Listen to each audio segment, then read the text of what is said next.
ఇది వారణాసి దగ్గరలోని సారనాథ్ బౌద్ధ క్షేత్రం. బుద్ధుడు గయా లోపల మోక్షమైన తర్వాత ఇక్కడికి వచ్చి తన నలుగురు శిష్యులకి మొట్టమొదటిసారిగా బోధించాడు అని చెప్తారు ఈ ప్లేస్ లోపల. ఇది ప్రముఖ బౌద్ధ క్షేత్రము. ప్రపంచవ్యాప్తంగా బుద్ధిజం ఉన్నటువంటి బుద్ధిస్టులందరూ కూడా ఈ ప్రాంతాన్ని విజిట్ చేస్తారు.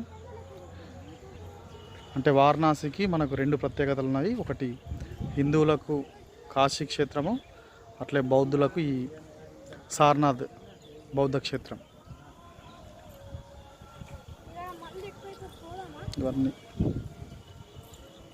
ఇవన్నీ క్లాస్ రూమ్ లాగా కనిపిస్తున్నాయి. క్లాస్ రూమ్ అంటే గురువు బోధించినప్పుడు వినడానికి వీలుగా శిష్యులకు ఏర్పాటు చేసినటువంటి గద్దెల్లాగా కనిపిస్తున్నాయి ఇవన్నీ.